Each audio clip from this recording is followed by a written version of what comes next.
Their nightmare is you and I fighting together. Welcome back to the channel, everybody. I am here with Hayden as always to talk another movie, kind of. Rebel Moon Part 2, The Scar Giver. It's a When you movie. when you say kind of, do you mean because you don't know how much we'll have to say, or kind of because you think it's not really a proper film, or both? Yes. Okay. Yeah, It is fair something. enough. It's something. So what I'll say is, like, I don't think it's as bad as some people are making it out to be, but it is certainly No, not on my list of what I would recommend to somebody this no. year. I think That this is said, probably the lowest I'd rate any movie that I've seen that came out this year so far. This is at the bottom of my list, especially for on yeah. this review series. So On this review, we've seen some really good stuff. So it's almost we like have. the bar is like unfairly set for this film I because, agree. you know, It's been a great year for movies. It's been a great month for movies. really has. Yeah, for sure. And that still is kind of true after this. Just not as true. So let's talk about Rebel Moon Part 2, The Scar Giver. Following up Rebel Moon Part 1, one thing I will say about Rebel Moon Part 2 is that it made me do something that I never thought would happen, which was watch the first one again. So there's a victory. So I rewatched the first movie last night. What are you making faces at over there? Did that not happen for you? So me and Tyler watched it together on teleplay because there was no way, or was the app called Teleparty? Teleparty. That's the Yeah, one. because there's no way either of us were gonna watch this alone, and I couldn't sucker my partner into watching it, so I still had that tab open, and it just started playing the credits music out of nowhere. It scared the shit out of Oh, me. okay. So sorry about that. You're all good. I thought you were like something I said was very controversial. That's okay. No, we're good. So anyway, it made me watch the first movie all over again. And yeah, still the same. But it helped me remember some of the characters, which I had kind of forgotten about, to be honest. So Yeah, into same. this one, direct continuation. We basically pick up right where the first one left off. Mhm. And our bad guys, like head bad guy, who's based very much like a super Nazi guy, is Yeah. when we last saw him, he was in like that astral world where he was given this ultimatum, bring the Scar Giver to the motherland and Right. mother world or whatever, Or die and right now. or you will be your blood spilled to set an example, blah blah blah.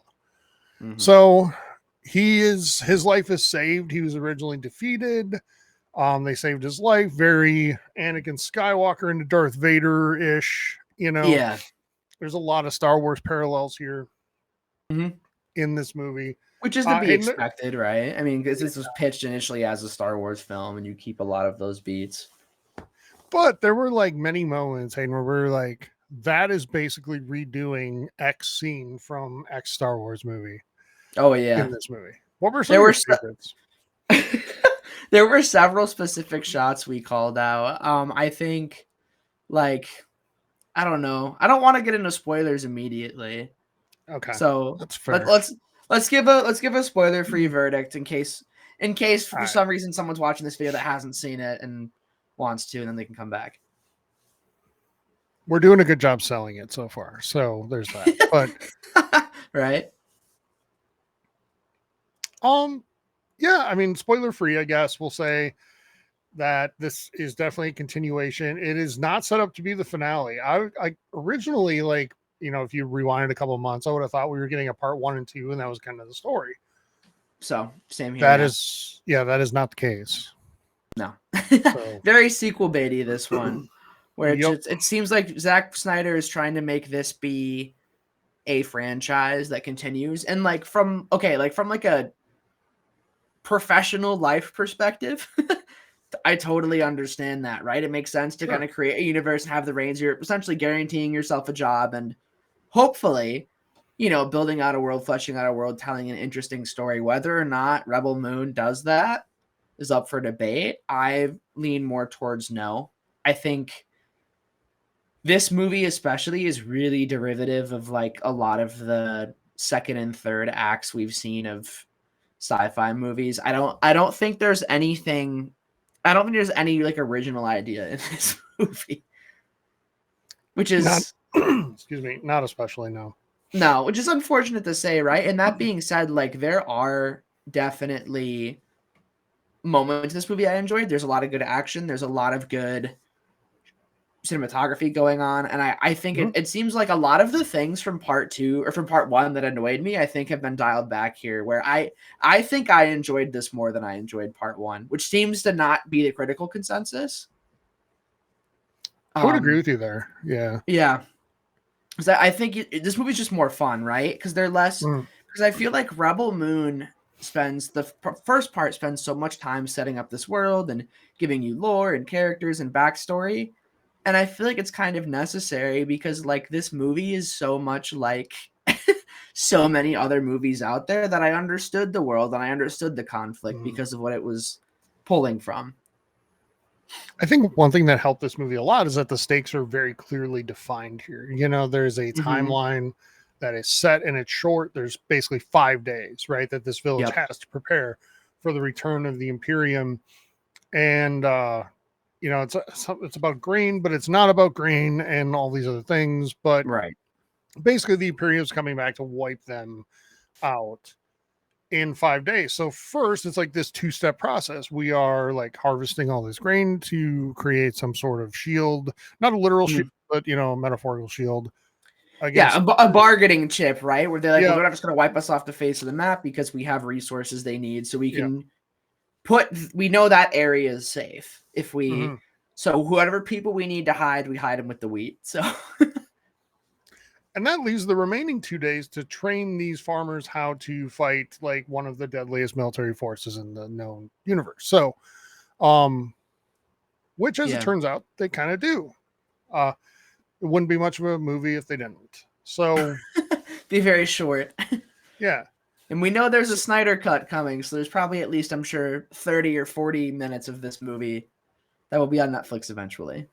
Now it's really just going to take all the stuff that was shot in like regular speed and change it all to slow motion. And that'll be okay.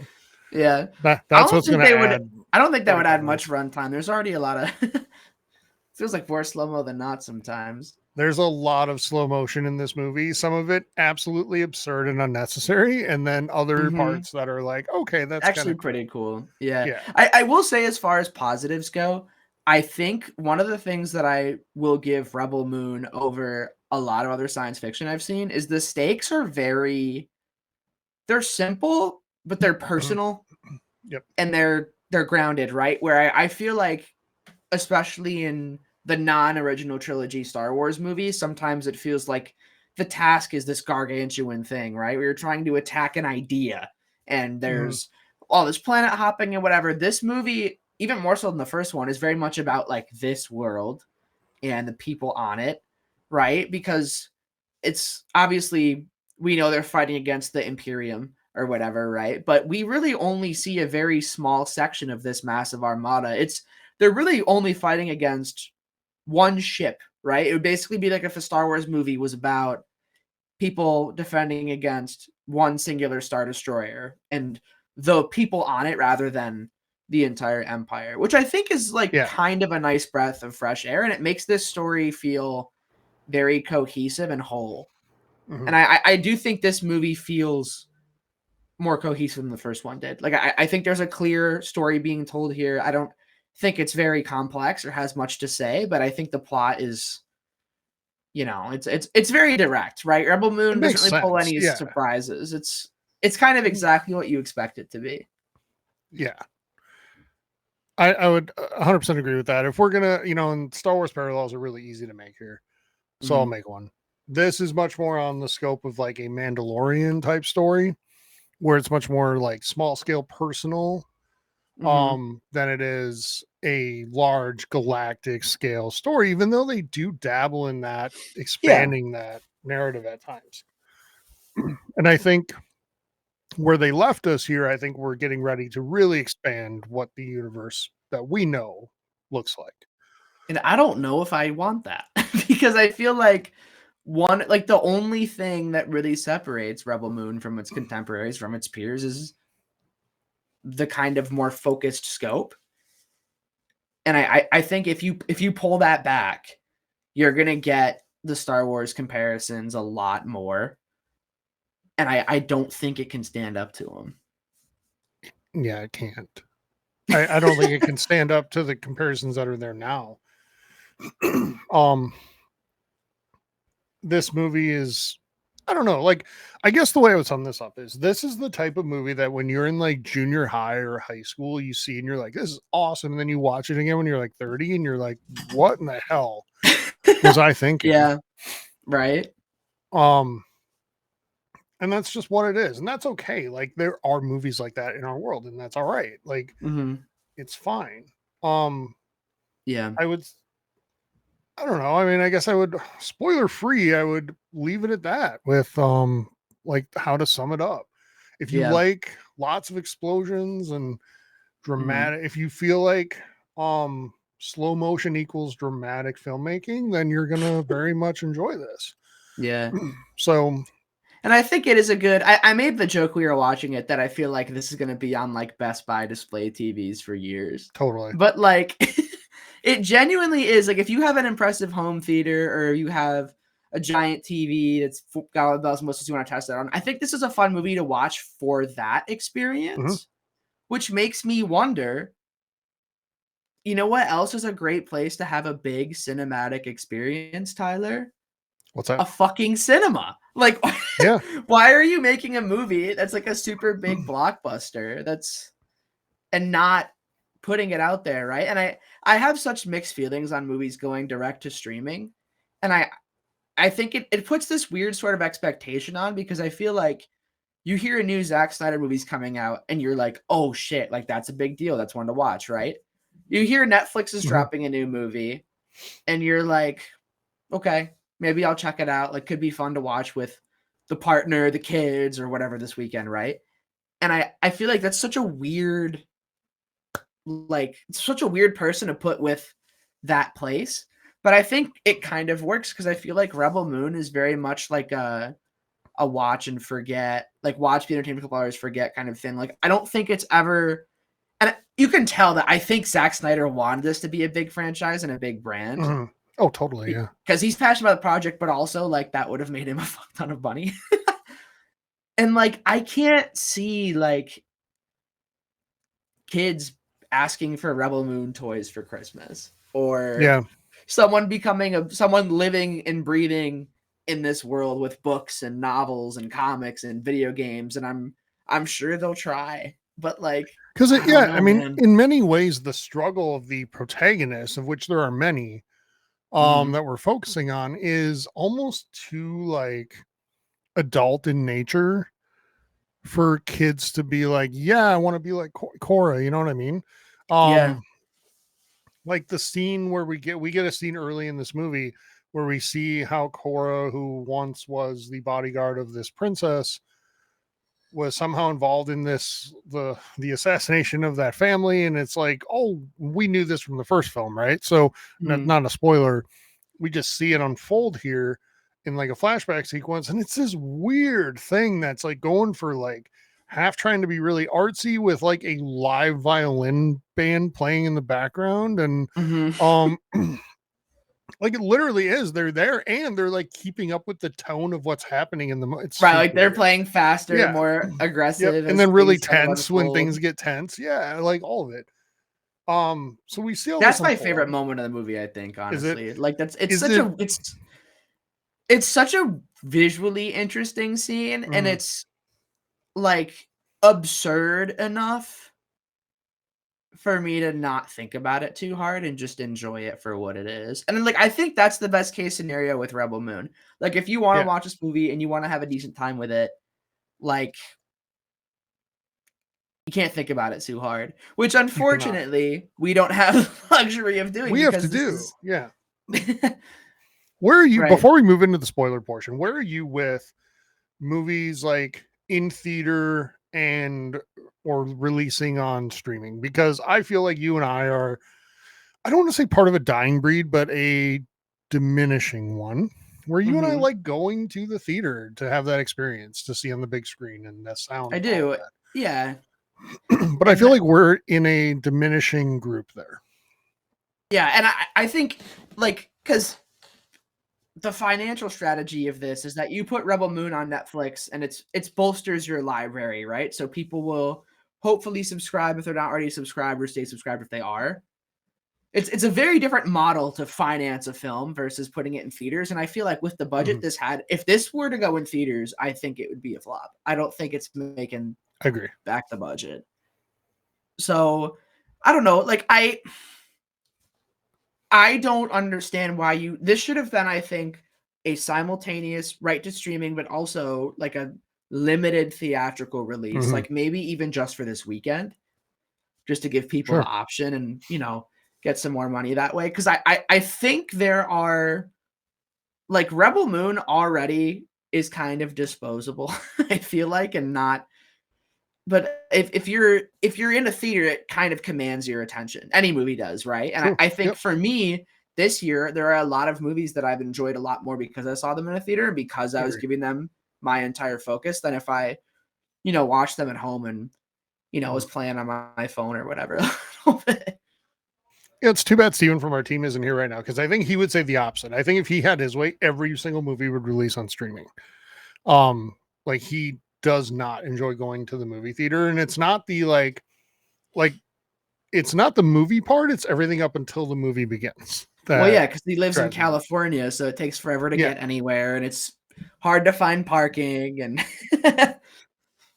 Well, then the fact that too, it's like, it's advertised to start at, I don't know, 7:05, but then it doesn't really start till 7:32, because, you've got trailers and commercials and what yeah. else, right? When I saw Um, Abigail last night, it was about 30 or 40 minutes it started after the advertised time. yeah. And So, it's a lot, like, it because is. you do the math in your head. And I know better by this point. Like, if a Mhm. movie starts at 5 o'clock, I should know that if it has a 2.5 hour runtime, I'm not getting out of that theater till 8 o'clock. But in my head, I'm like, oh, okay, 7:30, we're out. I can do whatever. And then I Mhm. get out and I look and it's like 8:10. I'm like, what the hell? So I Right. know better, but it's still, we do that math in our heads. But okay, let's jump into spoilers now. I don't know what else we can really say. Non-spoilery. Yeah. Okay. Spoiler alert, everybody, going forward, Rebel Moon Part 2, The Scar Giver. Um, and my biggest issue with this movie is that I just don't care. Yeah. I don't like, the action scenes are actually fun to watch. Visually, they're very They cool. are. Mhm. Um, Parts of the choices made with like the way things are shot and like the costume design, things like that are Yeah. great. But the characters, I just don't care. Yeah, and, like, genuinely, folks, we've just finished watching this movie probably, what, less than 20 minutes? Yep. Less than half an hour ago before we Mhm. started recording, and I'm already kind of struggling to grasp specific names and arcs because they're just so forgettable. But then again, I feel like that's not really the point. And like this very much to me, I feel like with an action movie, you can either take the Monkey Man route where you have a message, you have something to say, you have themes, and then the action builds around that, or Mhm. you can have a laundry list of cool moments and set pieces, and then the story is an afterthought of how do I connect this and how do I string these moments together? Because this Sure. movie, even more so than the first, feels a lot like just a collection of moments rather than a full 100%. cohesive story. Mhm. In fact, I feel like there was a writer's room conundrum of like, what do we do until we get to the part where they're fighting each other? Yeah. And the solution was, let's have all of Act One essentially be about farming wheat. Oh my god, they so meandered. Like the first and like no exaggeration, like it takes about an hour into this movie for present day conflict to happen. We see like Mhm. some flashbacky lore stuff. that has a little bit of action. And I I liked those scenes because they just like are so much more visually interesting than like the fucking The wheat farm fields? planet. Yeah. Yeah. Like, but they're absurd, right? Like my favorite planet is, and I feel like I'm laughing and you're laughing because you know I was gonna bring it up. For for some reason, one of the characters, they get to their backstory, like, because it's this weird scene where they all are sitting at a table and the general leader guy, the former general guy, who everyone looks to as a leader, Titus, right? Titus, yep. He's like, you all know what you're fighting for. I want you to know who you're fighting for. So he has everybody like go in this awkward circle and like tell their entire backstory of just like tell their life story. It's like the fucking plane ride from hell. If like everyone in your row was just like, let me Basically, tell you yeah. exactly how I got to this moment. And the thing is, like, the one guy that you're talking about here, not Titus, but Mhm. the person who has this story, Yeah. it's like in modern day, he looks sort of like Jason Momoa, like, you know, badass guy, right? Mhm. But in his former life, he was essentially a 1930s prohibitionary Chicago mobster. Like, no shit. Tilted hat and all. Like, it The was like, planet he's yeah. from looks like 1930s Chicago with like the Art Deco dialed up a little bit more. And With I the just like flying monkeys from Wizard of Oz running around and like ruining ships and Mhm. shit. Like, And it yeah. pulled me so out of it because I feel like at this point we were a movie and a half into the Rebel Moon universe and we were talking about things that we are going to the first one. It's like I feel like I'm starting to understand what the Rebel Moon, like the visual language of Rebel Moon is, right? People communicate through, they do full body FaceTime in these fucking tubes that have sand flowing around that shapes them with the way they cast light. Like fucking whatever. It's ridiculous, but like But also kind of cool. it's visually interesting, it's unique, and it's Yeah. defining to this, right? And like that moment genuinely pulled me out of this movie so much because I We was started like, laughing. we did. Like it Watching. fit with nothing else that I had seen. I really hope you can find footage of that to And it's put up supposed to to be a show very people because serious it's scene, yeah. right? Like probably the most serious scene, character development scene of the movie. Mhm. And we just break out laughing because this is so weird.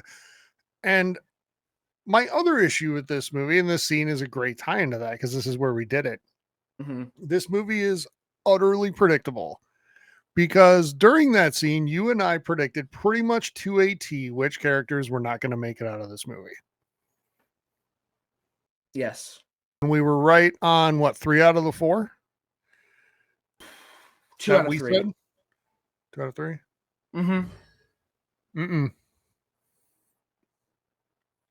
Maybe it was 2 out of 3. I don't know. Either way. Whatever. Semantics. Anyway, Yeah. we We were there were pretty certain close, characters though. we were like, this person dies, and this is exactly how it happens. And it's just it's so paint by numbers, dude. And that's what's upsetting to me. Like, because I personally think the most cardinal sin an action movie can commit is being boring.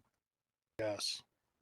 And there's a lot of that here. Like, the action set pieces themselves are good, but to get there and for them to have weight beyond just this is cool to look at, you need to care about the characters and their dynamics. And like, I just don't.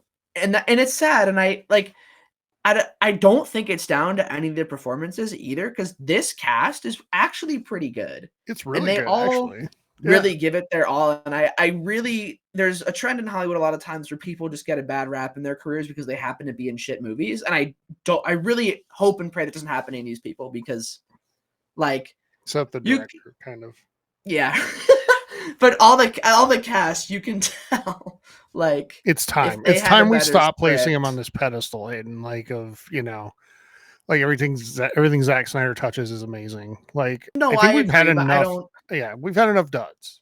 That's all I'm Yeah, the batting average at this point is pretty rough. saying. Because the dude made 2 good movies in the late 2000s, early 2010s, and we Maybe like just keep 3, but giving yeah. him more and more money to Mhm. make worse and worse films. Like, I don't, because I feel like every Zack Snyder movie is worse than the last, with the exception of this right here. Like, I feel like part 2 of Rebel Moon barely edges out part 1. And I think it's just because it, like, Yeah. wastes my time less. We're not talking about a rousing comeback here, though. We are, talking No. about this one's marginally better than Yeah. the other. But yeah, there are actors in this movie that have played significant roles in Academy Award winning movies. So Oh there's my god, dude. I wasn't even thinking of him. I was thinking of, like, the people we actually see. yeah. I keep forgetting he's in this movie. And so many, because you're talking about Anthony Hopkins, right? Also, how do you say his first name? Last name Hansu, the guy who plays Titus. Okay.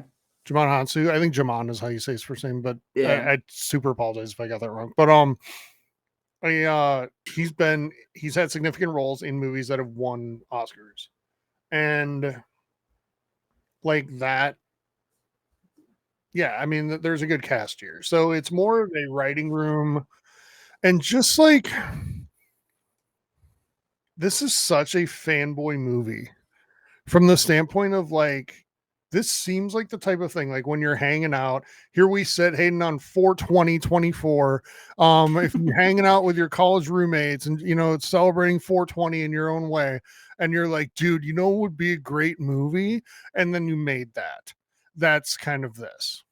Yeah. Like, Rebel Moon, like, go ahead. they've been so smart about the release strategy, because the first one came out, what, like 4 days before Christmas, when Yeah, almost nobody in this country has anything going on right. and is just back in their hometown looking for shit to do.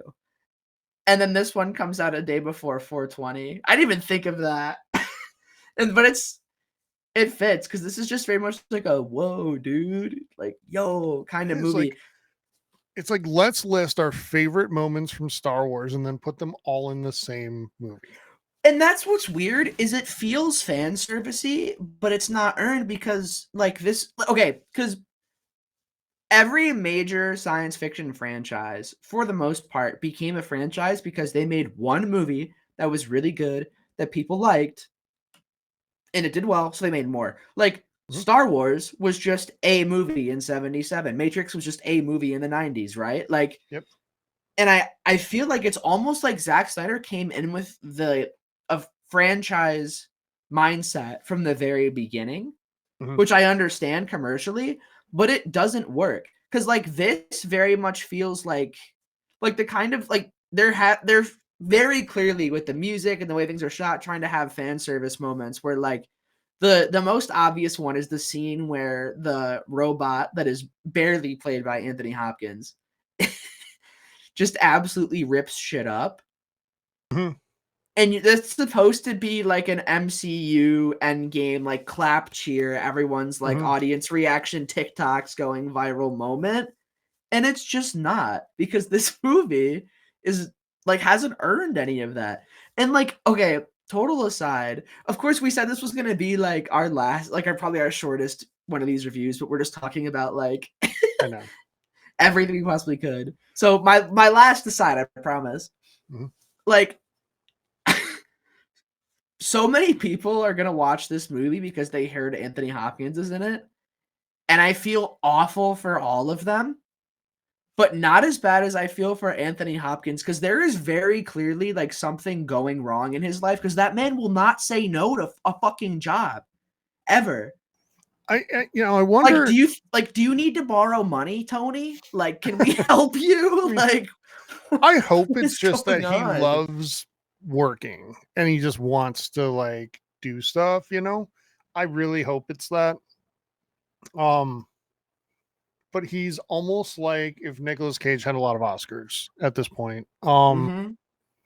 And He's it's everywhere. getting he's in like everything. It's getting a little unfortunate. And Mhm.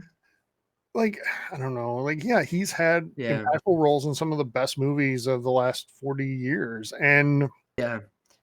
it's kind of unfortunate, but yeah. And this, because this was a voiceover role, right? Because he plays Yeah. a fully CGI character, so he never stepped foot on that movie set. Oh, And no.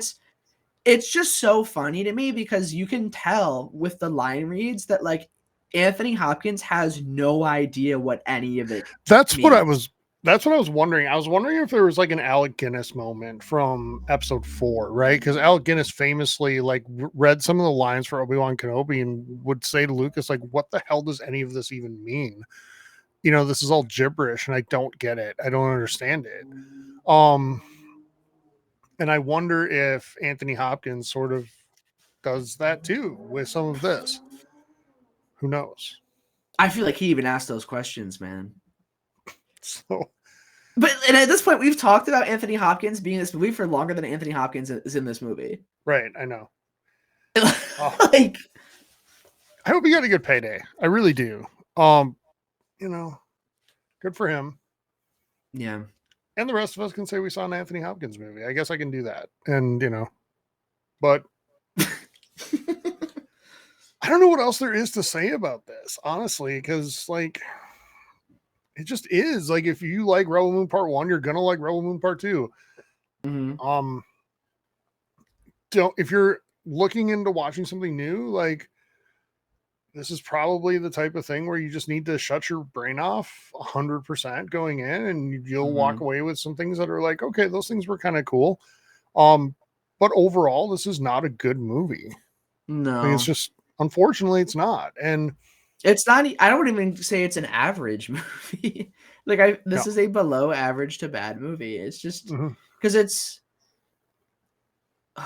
just, I don't know. It makes me sad because I feel like I was genuinely excited in December to be on the ground floor of like a new IP.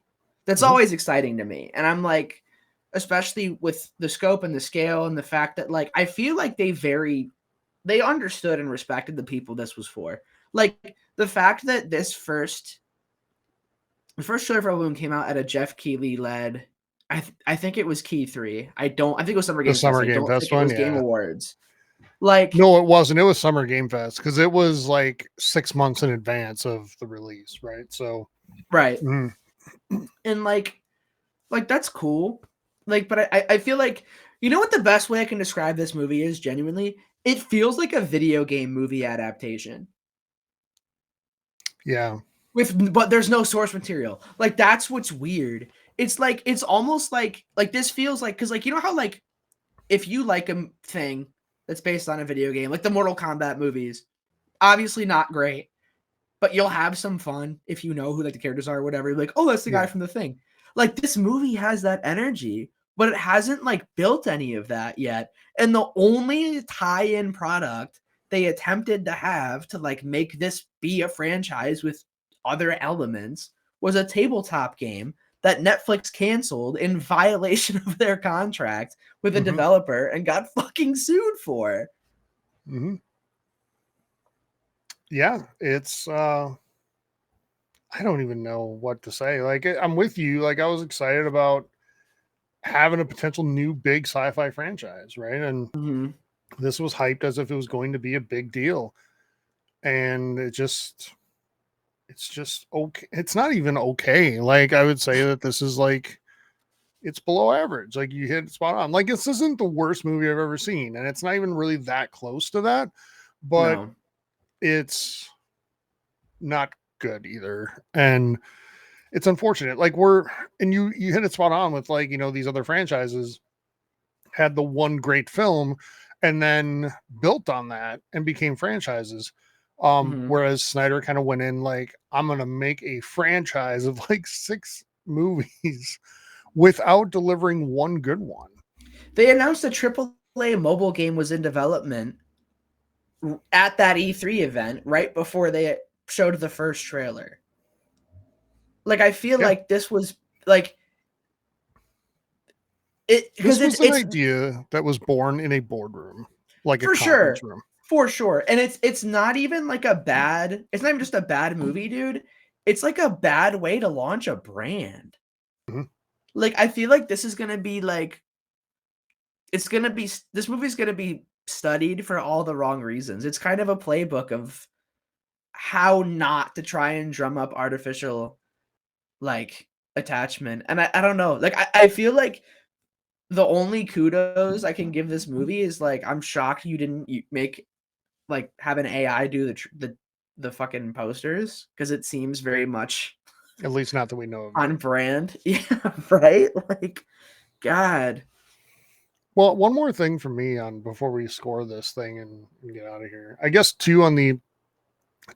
one very quickly. On the franchises note, like we're much more excited. We're gonna go revisit a movie that turns 45 years old this week in theaters. Mhm. The original Alien. Like I'm excited to go see that. Me too. And much more so, and I've seen it, but I haven't seen it in a while, so it'll feel somewhat newish. And obviously the first time I've ever seen it on big screen. But Yeah. Much more excited to do that than I was to sit down for this today, which is unfortunate, right? I'm kind of like accidentally dressed up like Harry Dean Stanton in that movie. Yeah, A little bit. a little bit. It's all right.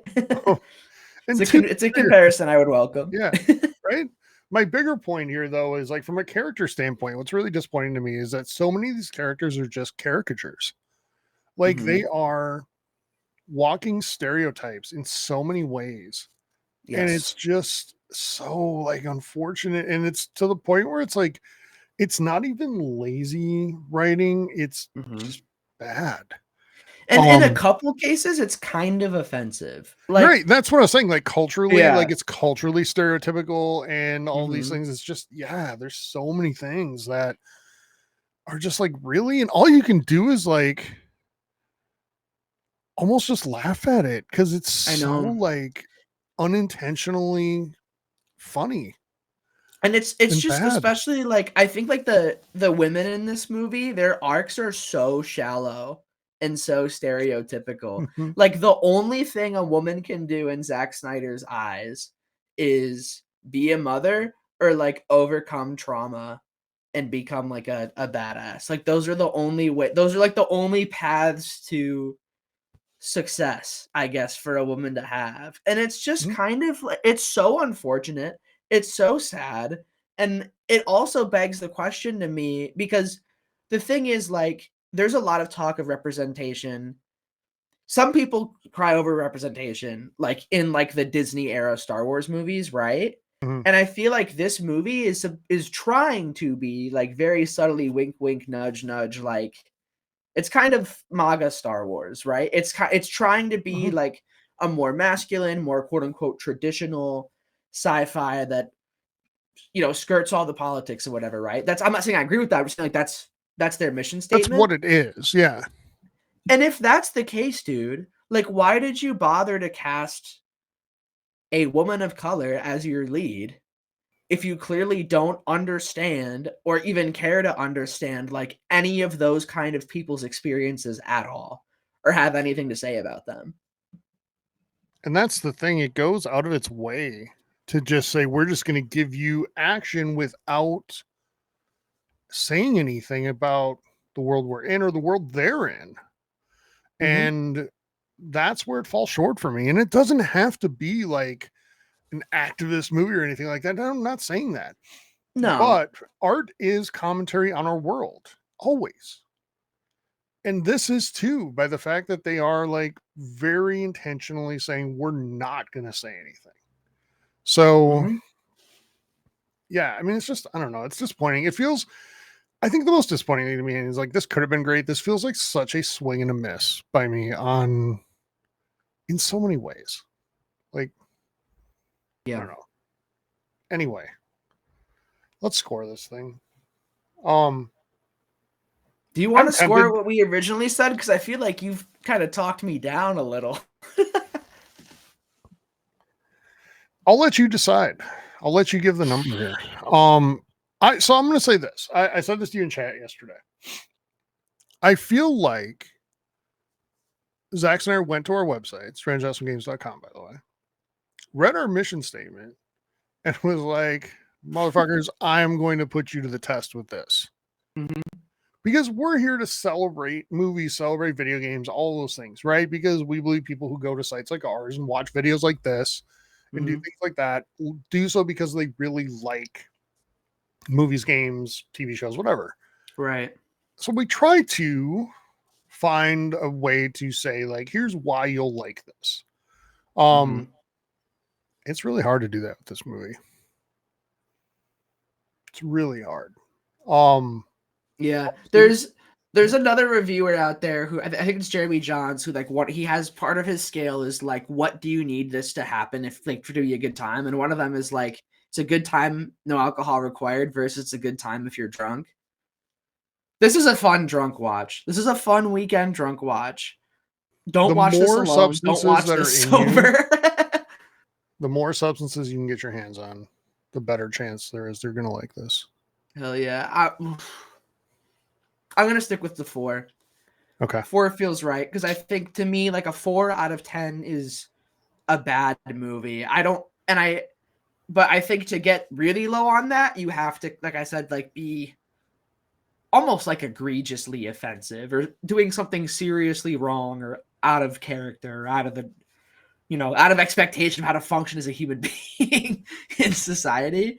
Like, And yeah, I like feel this like movie doesn't rock the boat in any way because there's like really nothing unpredictable or unique about it. It's just kind of like it's a collage of some of set pieces and images you've seen in Star Wars and Dune and Star Trek and The Matrix before without like any of the heart that made those stories special.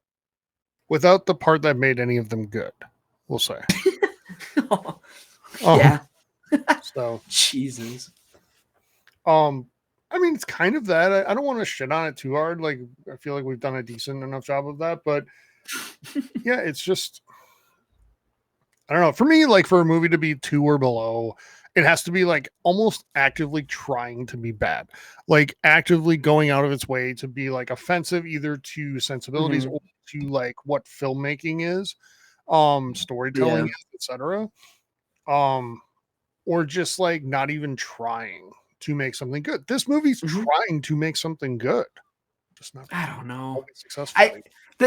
It's so rare in my life that because I like to be very analytical. I like to be very, and I like to celebrate art and artists, right? I always try to look for things, and it's like I feel like I cannot think of a time in recent memory where I consumed a piece of media that was so egregiously designed as a product before it was designed as art. Yep. And it's Agreed. like, it's just so obvious you don't care. And if you don't care, why should I care? That's the thing. And it has nothing to do with being a streaming movie. Like there have been movies that have been Netflix or Amazon Prime or whatever that have been good. Incredible. And, generation defining, in some cases award winning. Yeah, like it's not, This is literally just, this is seen as a product, not a story. And it's too bad. But and let's it's get a out of bad here product because launch too. it is a bad product too. So yeah, there's all of that. Let's get out of here before we start talking in circles because we're getting close to that. Our next one of these videos will be the original Alien from 1979. We're going to go check that out in theaters this week. And I think part of that video, we'll talk about what that experience is like actually seeing it on the big screen, right? Versus just sitting on watching it on TV. Because I feel like a movie like that, dramatically different, right? In those settings. And I believe we're doing that the week after as well, right? We're revisiting something in theaters. Yeah. A little something you all may have heard of. A little bit. That's going to be spicy. I'm excited for that one for sure. It'll be something I didn't think I would get to. Viewing number 8 of a movie in theaters. So, because I saw that one 7 times back in 1999. Little teaser for those of y'all who know your movie history. 25th anniversary of a movie that might get some hype around early May. We'll just leave it that way. Okay. All right, everybody. Thanks for joining us. Remember to like this video, subscribe to the channel, all that stuff. Head to our website, strangeawesomegames.com. Lots of stuff on video games, movies, entertainment, TV, all the good stuff. And have a great day. Enjoy Rebel Moon Part 2, The Scar Giver, because we didn't. If you can. Hopefully you did. Take care, y'all. Bye, everybody.